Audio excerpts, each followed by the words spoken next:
Shalom a todos, soy Elisheva y esto es Voces de Sion Ministerio. Hoy continuaremos con el estudio del libro de Daniel. Veremos el capítulo número 8, el macho cabrío y el carnero.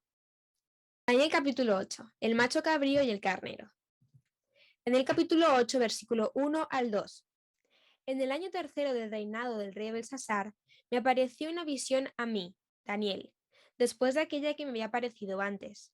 Vi en visión, y cuando la vi, yo estaba en Susa, que es la capital del reino en la provincia de Elam. Vi pues en visión, estando junto al río Ulai.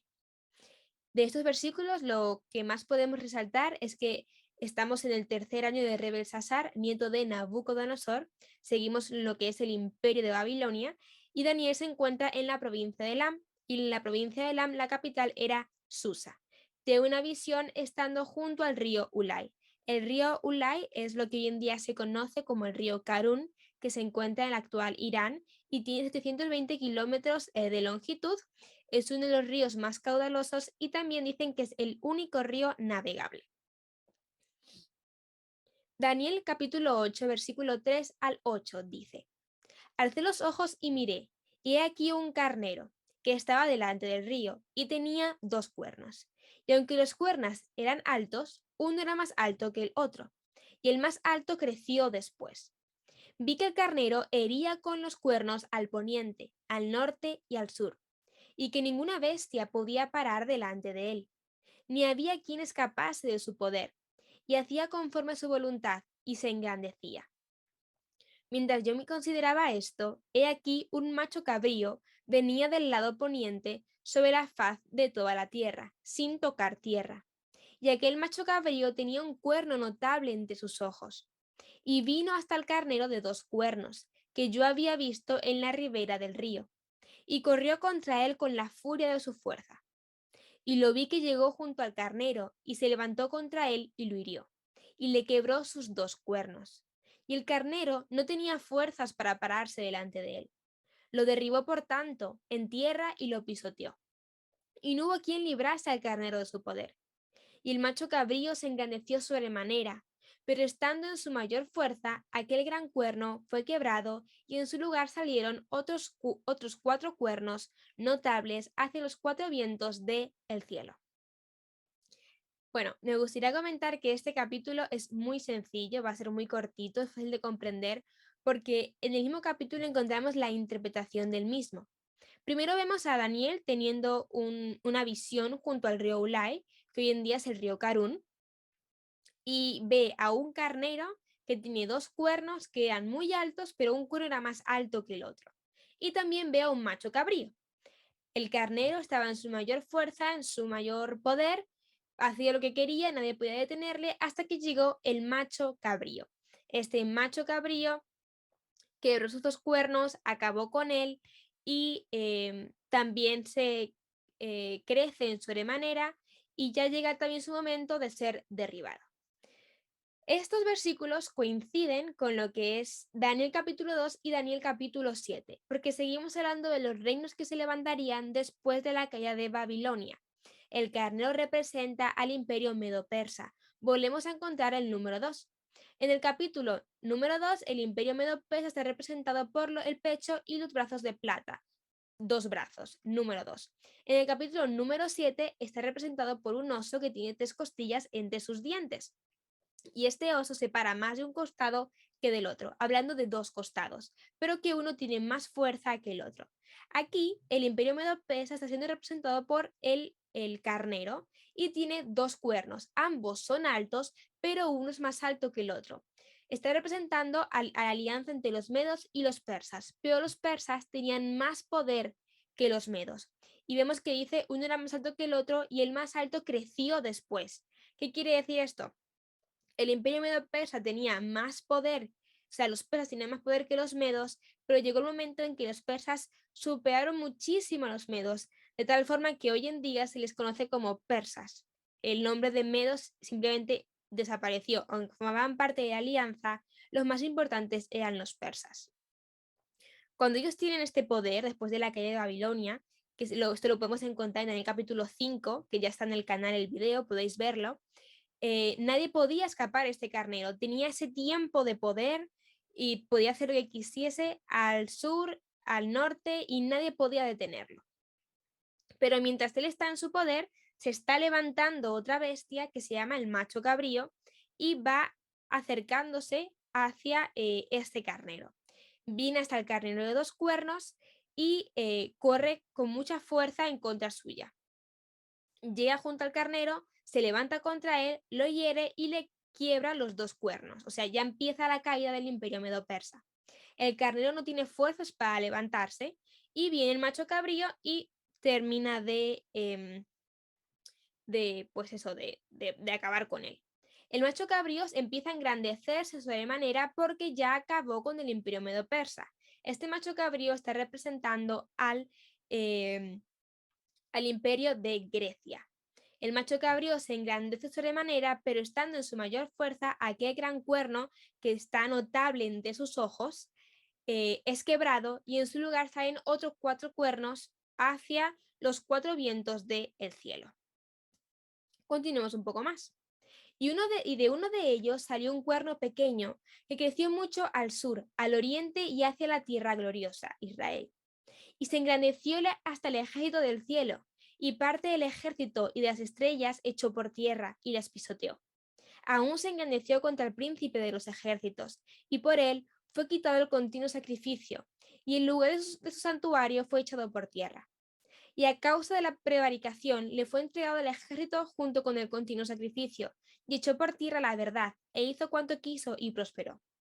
Entonces oyó a un santo que hablaba, y a otro de los santos preguntó a aquel que hablaba: ¿hasta cuándo durará la visión del continuo sacrificio y la prevaricación asoladora, entregando el santuario y el ejército para ser pisoteados? Y él dijo: hasta 2300 tardes y mañana. Luego el santuario será purificado. Y aconteció que mientras yo, Daniel, consideraba la visión y procuraba comprenderla, he aquí se puso delante de mí uno con apariencia de hombre, y oí una voz de hombre entre las riberas del Ulai, que gritó y dijo: Gabriel, enseña a este la visión. Vino luego cerca de donde yo estaba, y con su venida me asombré, y me postré sobre mi rostro. Pero él me dijo: entiende, hijo de hombre, porque la visión es para el tiempo del fin. Mientras él hablaba conmigo, caí dormido en tierra sobre mi rostro, y él me tocó y me hizo estar en pie. En cuanto al carnero que viste, que tenía 2 cuernos, estos son los reyes de Media y de Persia. El macho cabrío es el rey de Grecia, y el cuerno grande que tenía entre sus ojos es el rey primero, del cual ya hablamos en el capítulo 7, pero vamos a volver a tocar el tema. Y en cuanto al carnero que fue quebrado y sucedieron 4 en su lugar, significa que 4 reinos se levantarán de esa nación, aunque no con la fuerza de él. Y al fin del reinado de estos, cuando los transgresores lleguen al colmo, se levantará un rey altivo de rostro y entendido en enigmas. Entonces, recapitulemos. Ya hemos entendido quién es el carnero, los 2 cuernos, los reyes de Media y de Persia, y cómo el macho cabrío representa a Grecia. Y este cuerno grande es el rey primero. Más adelante veremos que estamos hablando de Alejandro Magno. Ahora, cuando este hombre llegue a su mayor fuerza, poder y gloria, va a ser quebrantado y de él van a surgir 4 reinos. Ya tocaremos el tema más adelante. De estos 4 reinos surgiría un cuerno pequeñito. De estos 4 reyes que saldrían, surgiría un cuerno, que quiere decir un rey pequeño, bueno, un rey altivo de rostro, no pequeño, y entendido en enigmas.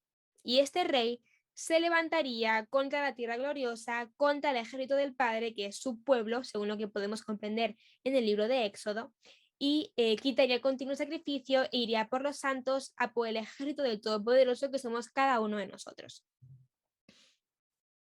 Vemos que ese rey, su poder se fortalecería, mas no con fuerza propia. Causará grandes ruinas y prosperará, y hará arbitrariamente. Destruirá a los fuertes y al pueblo de los santos. Con su sagacidad hará prosperar el engaño en su mano, y en su corazón se engrandecerá, y sin aviso destruirá a muchos. Y se levantará contra el príncipe de los príncipes, pero será quebrantado, aunque no por mano humana. La visión de las tardes y mañanas que se ha referido es verdadera, y tú guarda la visión, porque es para muchos días. Y yo, Daniel, quedé quebrantado y estuve enfermo algunos días, y cuando convalecí, atendí los negocios del rey, pero estaba espantado a causa de la visión y no la entendía. Normal, todo lo que Daniel está viendo no había pasado, no había ocurrido, era futuro, era profecía. En nuestro caso podemos comprenderlo porque ya ocurrió. Gracias a la historia, a las crónicas, podemos entender estas profecías que ya pasaron, pero siguen siendo muy importantes para estos días porque este pequeño rey que se levantaría en contra del pueblo santo es como el prototipo, por así decirlo, del siguiente que se va a levantar en nuestros tiempos contra el pueblo santo, conocido por muchos como anticristo, nosotros le llamamos antimashiach. Como íbamos diciendo, ese cuerno prominente entre los ojos del macho cabrío, ese cuerno que tendría mucho poder, era Alejandro Magno, lo que se conoce como el rey primero, así tal cual está descrito en el libro de los Macabeos, del cual ya hablamos en el estudio de Hanukkah, que ya está en este canal, podéis verlo también. Y Alejandro Magno tuvo muchísimo poder, a pesar de ser tan joven, tenía sabiduría en lo que es conquistas, batallas, guerras. Ya estemos en el capítulo número 7, un pequeño extracto de las crónicas hablando acerca de él y pues cómo fue muy veloz y tuvo mucho poder. Si no recuerdo mal, Alejandro Magno murió a la edad de 32 años, siendo muy joven. Como leeremos en el capítulo número 11, cuando estuviese en su mayor fuerza, sería quebrantado, y así mismo fue. Murió, y como profetizó Daniel en el capítulo número 11, ninguno de sus descendientes subirían al trono. No quiero hablar mucho de lo que veremos en el capítulo número 11, pero a pesar de que Alejandro Magno tuvo hijos, por diferentes razones que ya estudiaremos, ninguno subió al poder como Daniel profetizó, sino que subieron sus 4 generales, generales que se criaron con él. Estos fueron Casandro, Lisímaco, Seleco y Ptolomeo. De estos 4 generales que toman el poder, se divide el reino pues, en 4 partes, por así decirlo, territorios que ya estudiamos en el capítulo 7. De estos 4 generales surgen el rey del norte y el rey del sur. De uno de estos dos, específicamente Seleuco, rey del norte, surge este pequeño cuerno, que es el rey altivo entendido en enigmas, que se levantaría en contra de Israel, la tierra santa, la tierra gloriosa, y pisotearía al pueblo santo, quitaría continuo sacrificio por el tiempo que ya hemos leído. Estos sacrificios de, perdón, las tardes y mañanas, que hace referencia a los sacrificios que encontramos en Éxodo. Por ese tiempo se levantaría este Antíoco Epífanes, que es el nombre que recibe el rey altivo y entendido en enigmas. Entonces voy a subrayar o a rodear, mejor dicho, en rojo lo que más adelante se conocerá como rey del sur, Ptolomeo, que es se puede decir que estuvo principalmente en Egipto. Vemos que tiene dominio en lo que hoy en día es Israel, pero llegará el momento en que se levantará el rey del norte, Seleuco, y conquistará lo que es Israel, y de allí vendrá Antíoco Epífanes y hará pues todo lo que estudiaremos y todo lo que ya estudiamos en el estudio de Hanukkah, todo lo que hizo en contra de Israel. Ahora, ¿qué ocurrió en el reparto de la tierra? Para esto debemos irnos al libro de los Macabeos. El libro de los Macabeos es un libro apócrifo. Quiere decir que una vez estuvo en la Biblia, en lo que hoy en día conocemos como la Biblia, los 66 libros, pero alguien decidió que no debía estar. Ahora, las Biblias más antiguas, más viejitas, por así decirlo, sí tienen el libro de los Macabeos, como tiene el libro de Éxodo, de Apocalipsis, de Mateo y cualquier otro libro, porque es un libro fiel, veraz, es muy histórico, es como una crónicas de lo que pasó, y por esa razón lo tomamos como un libro relevante. Además de que muchos extractos de este libro, todo lo que está aquí escrito, coinciden con lo que hoy en día está, como conocemos la Biblia, ¿no? Esos 66 libros. Todo lo que está aquí escrito no va en contra de la escritura que conocemos como Biblia. y por esa razón lo tomamos como algo veraz, verdadero y que hay que tomar en cuenta, y aconsejo a todos leer el primer libro de los Macabeos y el segundo. Son 2 libros y aunque mucha gente piensa que el segundo libro es la continuación del primero, no. El segundo libro es exactamente igual que el primero, solo que con más detalle histórico, nada más. Ahora, debemos leerlo para que comprendamos el papel de Antíoco Epífanes, este rey altivo que se levantaría, y la repartición de la tierra cuando muere Alejandro Magno. Alejandro de Macedonia, hijo de Filipo o Alejandro Magno, partió de su país y derrotó a Darío, rey de los persas y los medos, y reinó en lugar de él. Primeramente fue rey de Grecia. Emprendió muchas guerras, lo que leímos, el rey primero de Grecia. Primeramente fue rey de Grecia. Emprendió muchas guerras, se apoderó de ciudades fortificadas, mató a varios reyes de la región, llegó hasta los lugares más apartados de la tierra y saqueó muchas naciones. Después, toda la tierra quedó en paz bajo su dominio y Alejandro se llenó de orgullo y soberbia. Como ya estemos en el capítulo número 4, cuando el orgullo y la soberbia llegan a nuestras vidas, comienza la caída de esa persona, como es el caso de, como lo podemos ver en Proverbios, que lo dice en muchísimos versículos, lo estudiamos con la vida de Nabucodonosor y ahora lo vemos con Alejandro Magno. Murió muy joven y yo estoy muy segura de que la razón principal de su caída fue el orgullo y la soberbia, como encontramos escrito en este libro que es veraz y que todos deberíamos leer. Luego de haber reunido un poderosísimo ejército, sometió provincias, naciones y gobernantes y los obligó a pagarle tributo. Pero al fin cayó enfermo y, persistiendo que iba a morir, llamó a sus generales más ilustres, que se habían educado con él desde jóvenes, y antes de morir les repartió su reino. Después de un reinado de 12 años, empezó a los 20, murió a los 32, Alejandro murió. Entonces sus generales tomaban el poder, cada uno en su propia región, y tras la muerte de Alejandro fueron coronados como reyes. Lo mismo que sus descendientes después de ellos, durante muchos años, y así llenaron la tierra de calamidades. De esa raíz salió un retoño, el malvado Antíoco Epífanes. Epífanes es un título que cada uno se daba a sí mismo y significa el ilustre. Ya lo estudiaremos a profundidad en el capítulo número 11. Hijo del rey Antíoco, que había estado como rey en Roma y empezó a reinar en el año 137 de la dominación griega. Este Antíoco Epífanes, hijo de Antíoco III Megas, ya lo veremos también en el capítulo número 11, era el rey del norte. ¿Qué hizo Antíoco Epífanes en contra de Israel? Este sigue siendo tu extracto del libro de los Macabeos.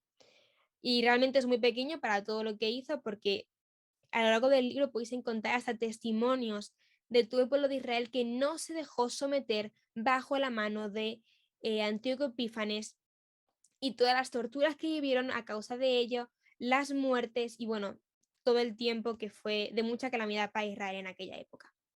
El rey publicó, Antíoco, en todo su reino, un decreto que ordenaba a todos formar un solo pueblo, abandonando cada uno sus costumbres propias.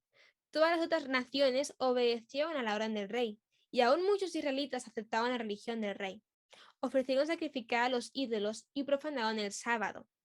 Por medio de mensajeros, el rey envió a Jerusalén y demás naciones de Judea decretos que obligaban a seguir costumbres extrañas en el país y que prohibían ofrecer holocaustos, sacrificios y ofrendas en el santuario, que hacían profanar el sábado, las fiestas del Levítico 23, el santuario y todo lo que era sagrado, que mandaban construir altares, templos y capillas para el culto idolátrico, así como sacrificar cerdos y otros animales impuros, según Levítico capítulo 11, dejar sin circuncidar a los niños desde Génesis 17, y mancharse de toda clase de cosas impuras y profanas, olvidando la ley y cambiando todos los mandamientos.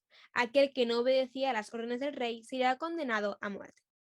Estos versículos tienen que llamaros mucho la atención. ¿Por qué? Porque muchos diréis, bueno, estamos hablando de Antíoco Epífanes. ¿Qué tiene eso que ver conmigo? No soy judío y ese tipo de cosas. Sabemos que Israel está formada por 12 tribus, muchas de las cuales las tribus del norte pues fueron esparcidas en las naciones, perdieron su identidad, y muchos de vosotros estáis despertando hoy en día comprendiendo vuestra raíz, que venís de Israel, que formáis parte de alguna de esas de esas tribus, de estas 12 tribus, y empezáis a guardar los mandamientos, cosa correcta, sin olvidar que somos salvos por el sacrificio de Yeshua.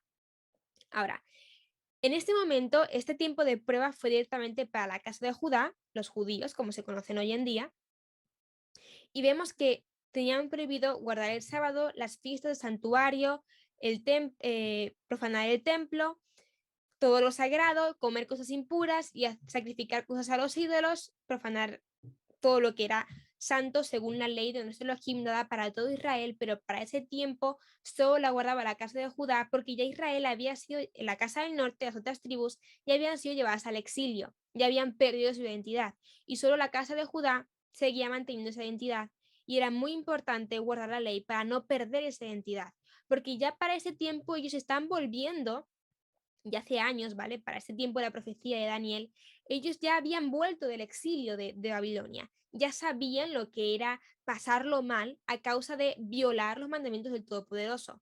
Por esa razón, para ese tiempo, ellos seguían manteniendo y guardando los mandamientos para no volver a vivir ese exilio, ese castigo y no perder su identidad. Vemos que este rey se levanta y manda ese decreto a formar a todos, todos tienen que formar un pueblo, cada uno dejando sus costumbres y obedecer las órdenes del rey. ¿Esto a qué suena? A lo que hoy en día se está hablando con esta persona que tiene que surgir, conocido por muchos como anticristo, nosotros llamamos anti-Mashiach, que es exactamente lo mismo, Cristo es Mashiach en hebreo. Tienen que levantarse y decir, cada uno deje su propia religión, sus propias costumbres, sus propias denominaciones, y vamos todos a formar un solo pueblo con las mismas costumbres, con las mismas, pues, con las mismas formas de servir, pues, a lo que ellos consideren Dios. Muchos israelitas aceptan esta religión del rey, pero otros muchos se levantan, se defienden, como es el caso de los macabeos. Podéis ver el estudio de Hanukkah en el canal, y forman lo que es la resistencia. Esto es muy importante para nuestros días porque va a volver a ocurrir.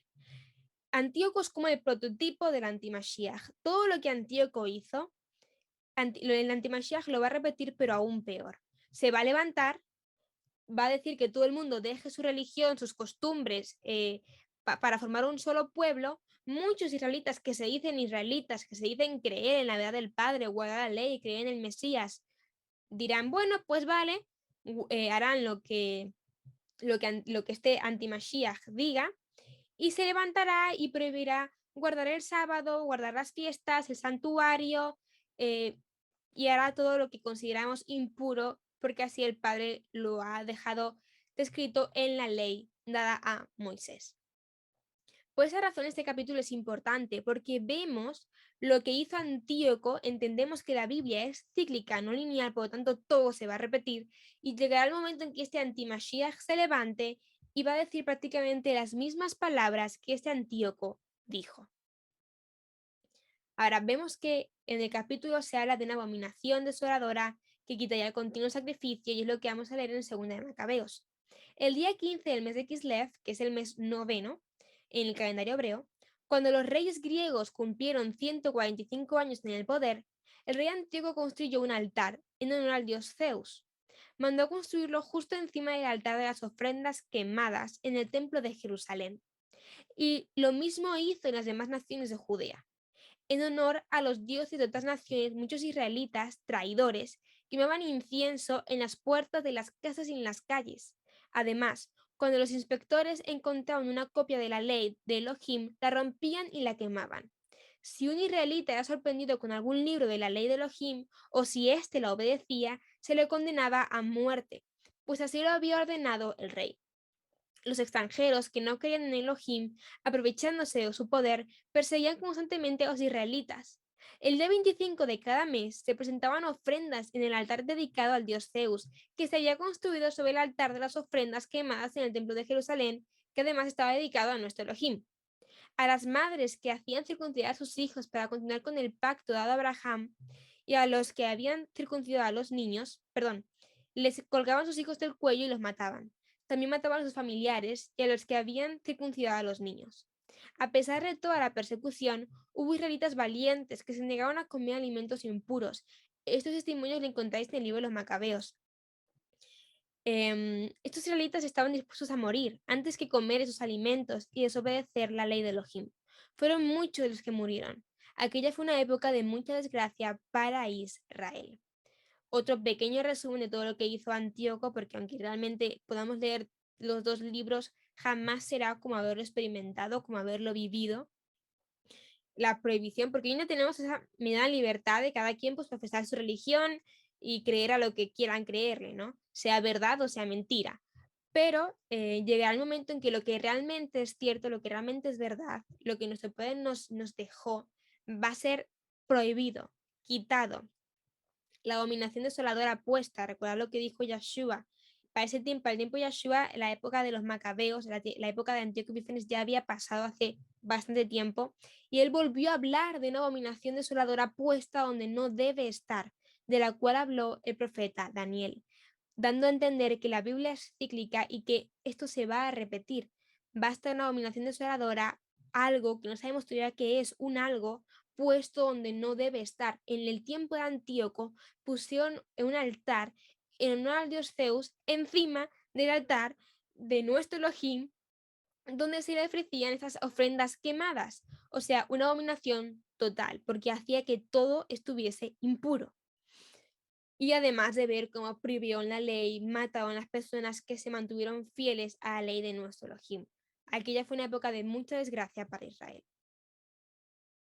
El último punto para saber si realmente este personaje, este rey antiguo, entendido en enigmas, es Antíoco Epifanes, creo que es su muerte. Hemos leído que dice que este hombre moriría, mas no por mano humana. Eso quiere decir que su muerte tendría que ser algo como extraordinario, algo fuera de lo normal. Y realmente así murió Antíoco Epífanes. Vamos a verlo. Por aquel tiempo, Antíoco tuvo que retirarse de Persia en desorden. Había entrado en la ciudad de Persépolis y había intentado robar los objetos de culto del templo y apoderarse de la ciudad. Pero la gente se había levantado en armas y Antíoco, derrotado por los habitantes del país, tuvo que emprender una retirada humillante.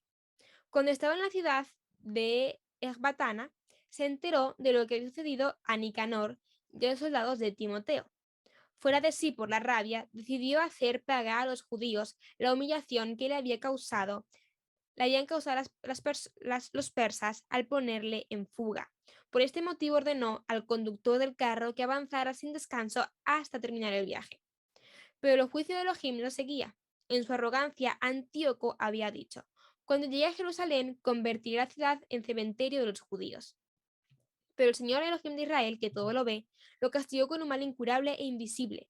Apenas había dicho estas palabras, le vio un dolor de vientre que con nada se le pasaba, y un fuerte cólico le atacó los intestinos. Esto fue un justo castigo para quien con tantas y tan refinadas torturas había atormentado en el vientre a los demás. A pesar de todo, Antíoco no abandonó en absoluto su arrogancia. Lleno de orgullo y respirando llamas de odio contra los judíos, ordenó acelerar el viaje. Pero cayó del carro, que corría estrepitosamente, y en su aparatosa caída se le dislocaron todos los miembros del cuerpo.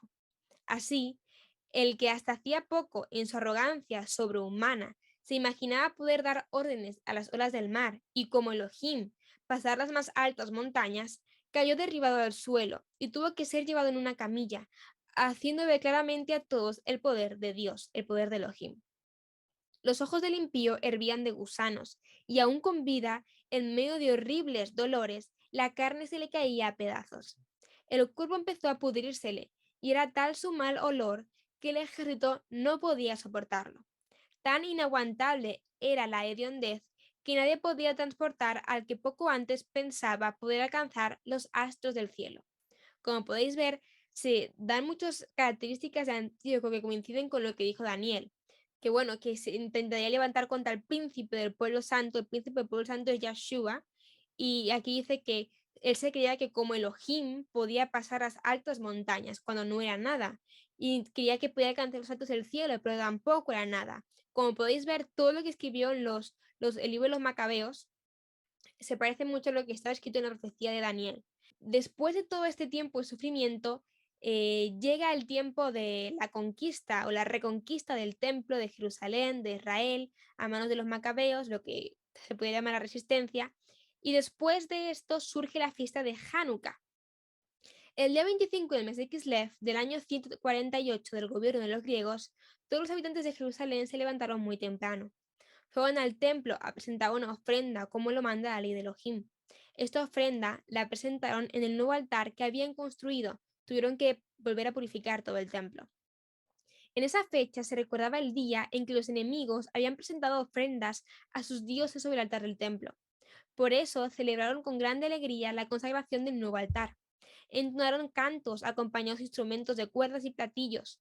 Toda la gente se arrodilló en actitud de adoración a Elohim. Así dieron gracias a Elohim por haberles permitido celebrar la consagración del altar. La fiesta duró 8 días. Con mucha alegría presentaron todo tipo de ofrendas a Elohim.